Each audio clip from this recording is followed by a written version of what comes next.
बोला भी गुरु महाराज की जय।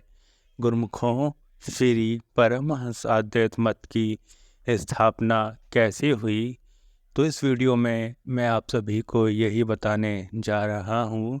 तो सभी गुरुमुखजन ध्यान पूर्वक श्रवण करें। श्री परमहंस अद्वैत मत की स्थापना भक्ति परमार्थ के शाश्वत ज्योति स्तंभ परम योगेश्वर जगत वंदनीय प्रातः स्मरणीय श्री श्री 108 श्री स्वामी अद्वैत आनंद जी महाराज श्री प्रथम पातशाही जी ने की। आपके शुभ नाम पर ही ये मत श्री परमहंस अद्वैत मत के नाम से जगत विख्यात हुआ। सुरत शब्द योग द्वारा आत्मा को परमात्मा में एकाकार कराना इस मत का लक्ष्य है।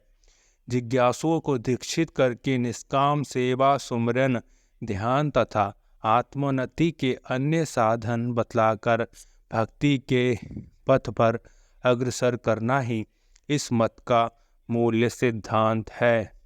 पुरातन काल से ही प्रत्येक युग तथा प्रत्येक देश में समय समय पर संत महापुरुष पीर पैगंबर जगत को सन्मार्ग दर्शाने हेतु कृपा करते हैं। इन सभी महापुरुषों के रूप और नाम चाहे भिन्न भिन्न रहे हों, किंतु धैर्य सबका एक ही रहा है। जन साधारण में आत्मज्ञान एवं भक्ति का प्रचार करना और जगत की मंदावस्था सुधारना।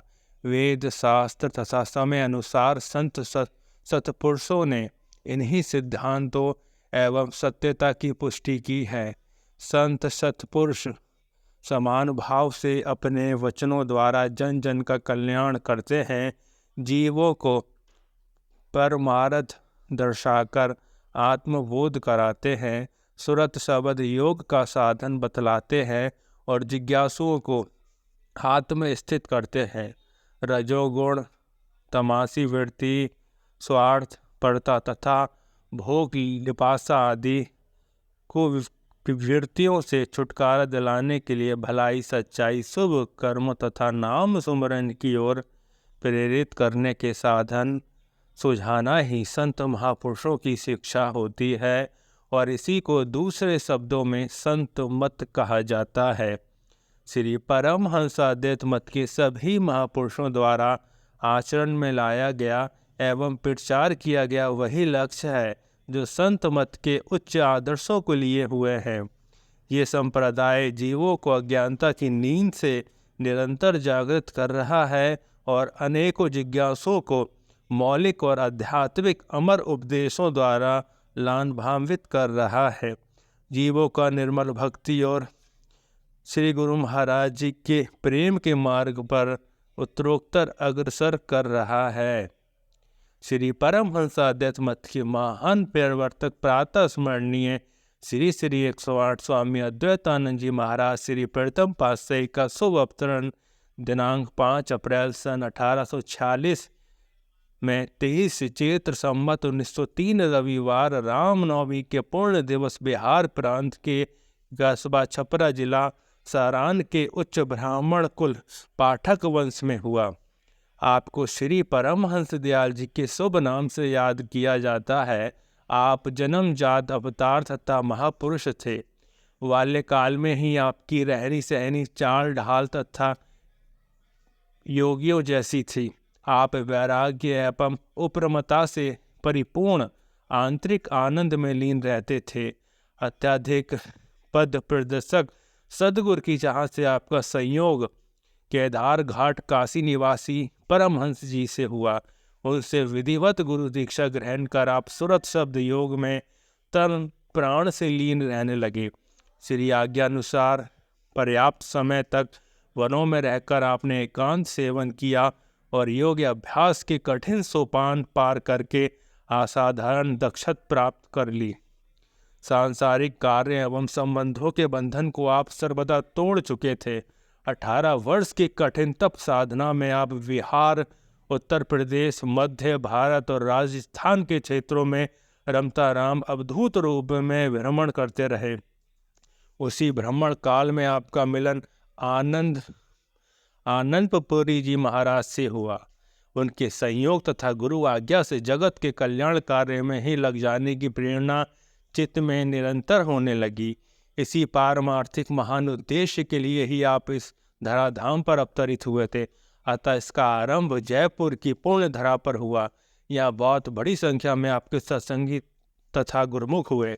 उन सबके प्रबल अनुरोध से ही आपने वहाँ ठहरना स्वीकार किया और सत्संग वचनों की अविरल धारा प्रवहित कर जिज्ञासु को पारमार्थिक लाभ कराने लगे। जयपुर के इन्हीं सत्संगियों में से कस्बा टेरी, जिला कोहाट, उत्तर पश्चिमी सीमा प्रांत के दीवान भगवान दास जी अत्यधिक श्रद्धालु भक्त थे। उनकी विनय को स्वीकार आप टेरी में पधारे। यहीं पर संप्रदाय का प्रथम सत्संग केंद्र स्थापित हुआ। यही वह पुण्य टेरी स्थान था जहाँ पर इस मत के श्री द्वितीय पातशाही जी श्री स्वामी स्वरूपानंद जी महाराज का आपसे मिलाप हुआ। आप भक्ति के भव्य भवन श्री परमहंस अद्वैत मत के संस्थापक बने। आप आध्यात्मिक सुख, आनंद एवं शांति का मार्ग सुझाने हेतु इस धराधाम पर अवतरित हुए। आपने जनसाधारण के हृदय में प्रेम भक्ति की ज्योत जगाई और त्याग, भक्ति तथा समर्पण के आप एक आदर्श प्रमाण थे। दया और अद्वैतवाद के आप साक्षात मूर्तिमान स्वरूप थे। आपका हर प्रयत्न जीवों की नैतिक और आत्मोन्नति की ओर था।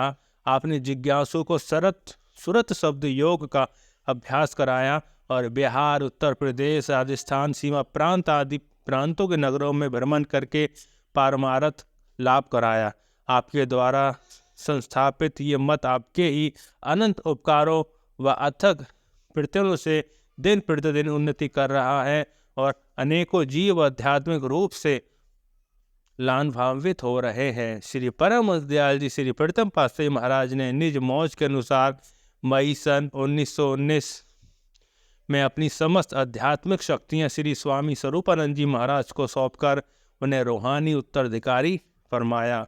10 जुलाई सन 1919 में 27 आषाढ़ शुद्धि द्वादश संवत 1976 विक्रमी गुरुवार को श्री परमहंस दयाल जी श्री प्रथम पातशाही जी महाराज निज स्वरूप में लीन हुए। श्री गुरु महाराज जी के मुख्य वचन हैं श्री परमहंस दयाल महाराज जी के। केसी भगत ने श्री चरणों में विनय की कि संत महापुरुषों का संसार में प्रकट होना क्यों आवश्यक है। श्री परमहंस दयाल जी ने फरमाया कि जैसे गोल पेंदे का घड़ा सीधा खड़ा नहीं हो सकता, लेकिन जब उसके नीचे कुछ उड़कन लगा दी जाए तो उसके सहारे सीधा खड़ा हो जाता है। यदि उस उड़कन को नीचे से हटा दो तो फिर लुढ़कने लगता है। उसी प्रकार संसार एक भंवर है। गोल घड़े के समान संत गुरुदेव इस भंवर में सहारा देने वाले हैं, जिससे इस भंवर से बचना आसान हो जाता है। यदि संत गुरु महाराज संसार में प्रकट होकर सदुपदेश का अमृत न बरसाएं तो जीव संसार रूपी भंवर में फंसकर काल व माया का शिकार बनकर आवागमन के चक्र में फंसा ही रह जाए, जिससे छुटकारा मिलना कठिन है। एक और तो संसार में काल माया की अग्नि इतनी जल रही है जिसमें फंसकर जीव आत्मा झुलसने लगती है, और दूसरी ओर संत महापुरुष इस अग्नि की ज्वाला को कम करने के लिए भक्ति रूपी मेघ बनकर आते हैं। संत महापुरुषों की संसार में प्रकट होने की यही विशेषता है। विषय विकारों की अग्नि में झुलसते हुए जीवों को सदुपदेश से सन्मार्ग दर्शाते हैं और उनकी मानसिक अग्नि को साधना द्वारा मिटाकर शांति प्रदान करते हैं। जैसे अग्नि को शांत करने के लिए पानी, भूख मिटाने के लिए भोजन, अंधेरा दूर करने के लिए प्रकाश की आवश्यकता होती है, अंधकार पानी अथवा भोजन से दूर नहीं हो सकता। अग्नि को शांत करने के लिए रोशनी अथवा अन्य वस्तु सामर्थ्य नहीं रखती। ऐसे ही मानसिक शांति बिना संत सत्पुरुषों के कदापि नहीं मिल सकती। मानसिक शांति ही जीवन को सुखमय बनाने का एकमात्र साधन है। दुखों से छुटकारा पाने की अचूक औषधि है। जो जीव विकारों की अग्नि में तपते रहते हैं, जिन्हें सत्पुरुषों की संगति प्राप्त नहीं हुई, उनकी मानसिक दशा देखो तो विदित होगा कि सभी साधनों की कमी ना होते हुए भी उनका जीवन दुख रूप बना हुआ है। चिंता की अग्नि में दिन रात झुलस रहे हैं और जीवन सांसारिक ऐश्वर्यों से संपन्न होता हुआ भी मानसिक अशांति के कारण नरकमय बना हुआ है। ऐसे अगम अथय विषय विकारों के विष से भरे हुए संसार सागर में सत्पुरुषों की एकमात्र आश्रय है, जो इसका तट दिखाते हैं, भंवर में डूबने से बचाते हैं। परम संत श्री कबीर साहिब जी फरमाते हैं कि विन सतगुरु वाचे नहीं, फिर बूढ़े भव माही, भवसागर के त्रास में सदगुरु पकड़े बाही। संसार रूपी सागर का भंवर अथवा आवागमन का चक्र इतना प्रबल है कि जीव इस भंवर से अपने बल से नहीं बच सकता। माया की वायु इस भंवर को और भी तेज कर देती है, जिससे जीव बार बार अन्य योनियों का शिकार बनकर भवसागर में गोते खाता है। परंतु सद्गुरु ही ऐसे शक्तिशाली हैं जो संसार सागर में गोते खाते हुए जीव की बाह पकड़कर उसे डूबने से बचा लेते हैं। सभी ग्रंथों की वाणियाँ तथा सत्पुरुषों की यही सदुपदेश है कि सद्गुरु के बिना भवसागर में सहारा देने वाला अन्य कोई नहीं है। संत दरिया साहिब जी अपनी वाणी में लिखते हैं कि डूबत रहा भव सिंध में, लोभ मोह की धार, दरिया गुरु तेरू मिला, कर दिया पहले पार। अतएव संत महापुरुष भवसागर के माझी बनकर अवतरित होते हैं। गुरुमुखों सांसारिक दुखों से छुटकारा दिलाकर मानसिक खुशी प्रदान करते हैं, आवागमन के चक्र से छुड़ाते हैं। इसलिए संत सत्पुरुषों की नितांत आवश्यकता है।